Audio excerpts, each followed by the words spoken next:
It's Halloween time, and this place, this county, goes crazy for Halloween. I've never seen a place that is so enthusiastic about getting dressed up like somebody else.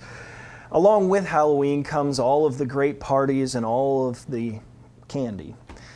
And here in Polk County, we have a terrific annual event called Halloween Hayride and Happenings. Here to tell us about this great event is Alicia Glasscock. She is the Recreation Coordinator for Polk County Parks and Recreation. And also Amy Gachalian. I keep saying that wrong, but I got it this time, right, Amy? Yes. Welcome, guys. Thanks for coming on. Thank you.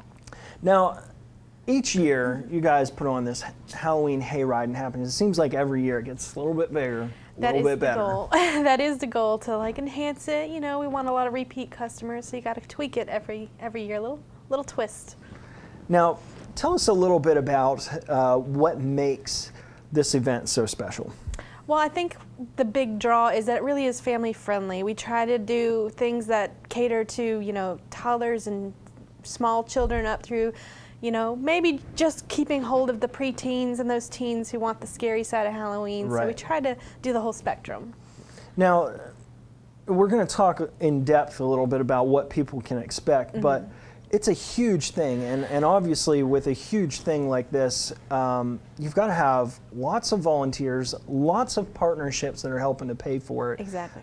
Because, well, let's face it, the county just doesn't have that kind of funds in their coffers.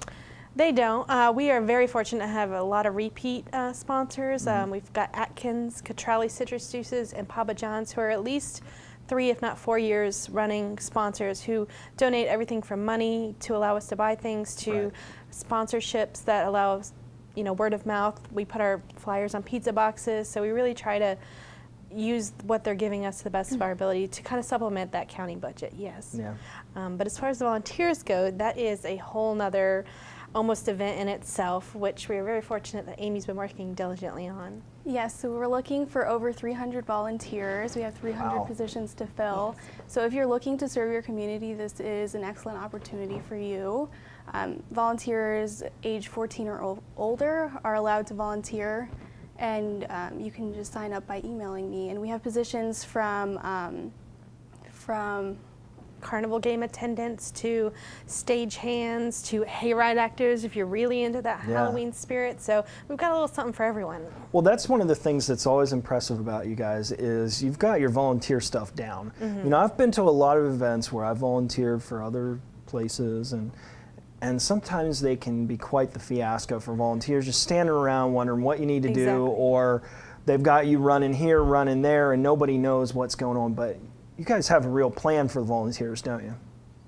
That's always the goal. I mean, Amy's kind of our front of house person. She'll be checking you in, and then we've got everything from instruction cards to place markers on the field, because once it starts, there's only, what, 10 of us in Parks and Rec and 300 of you guys volunteering, so we can't afford to be everywhere. So Amy has her hands full with that. Yeah. And of course, you guys are kind of sporting these nice shirts here. Doing a little publicity.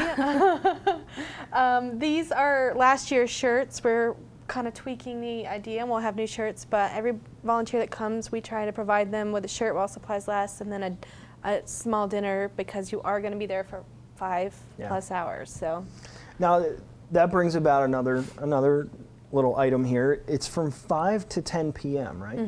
Correct. That's perfect, right? I mean, because you've got the daylight hours and it's just turning dusk, and then it gets fun when it gets dark out. It does. And it kind of, like I said, you have the little kids who make it maybe from 5 to 7, and then they start to leave, but the older kids are hanging around till those later times. So, you know, for us, 10 o'clock feels like a whole day by the time we get there, but I think for families it's just right. Now, costumes. This is always one of the biggest hits there, is the costumes are just incredible. And not everybody enters into the costume contest that is wearing a contest, and I see some folks walking around that are could win some prizes with some of their costumes. Exactly. I've done a couple of recruiting things myself where I'm like, you need to get to the stage now. But the really thing that amazes me is there's always really great store-bought ones, but there's really a couple of gems that are just homemade, and you're like, wow, I can't How did they come up with that idea? Yeah. Yes, Pinterest and these things are great ideas, but parents really go all out. Yeah. It's very good. Now, there's some other things that are going on. The pie eating contest. This is one of my favorites. Yes, it is definitely a sight to behold. I think it's more fun for the spectators than it is for the I would agree with that. I would agree with that. They eat an entire pie. It's a male and female category. Pumpkin pie. Pumpkin right? pie Yeah. with the whipped cream on top. Not just some froofy whipped cream. It's No, pumpkin pie. We fill it up. And I think we usually get about 10 participants in each heat. And they have to devour the whole thing, and it can get real interesting real quick. It's a blast. It's a blast. And the entertainment, you've got entertainment going on all night? We do. We have a magician coming out this year, a local Polk County magician. So he's been around for, I think, 20 plus years, so he definitely knows what he's doing. So the stage will be a good place to be all night between the costume contest and the pie eating and the entertainment. So it's kind of the hub of the whole thing. And the Hayride. Now, you guys kind of adapted this a year or two ago to make it a little bit more personal, didn't you? We did. We had some requests to get a little scarier and a little more in your face with it. So it actually transitioned from a ride to a ride that picks you up and then drops you off, and then you have to walk through the actual scare zones. So you get an intense one-on-one, maybe some of them you're as close as Amy and Bring I an are. extra pair of underwear. Exactly. We do actually recommend that if you are 12 and under, you have to be with your parent, because we want the parent to make the decision that how well their child's going to handle it. Everything on the midway point is, like I said, intended to be family friendly. Right. But the woods, that's all Halloween. Now, the family-friendly stuff, you've got the candy, what do you call it? The Trick or Treat Village.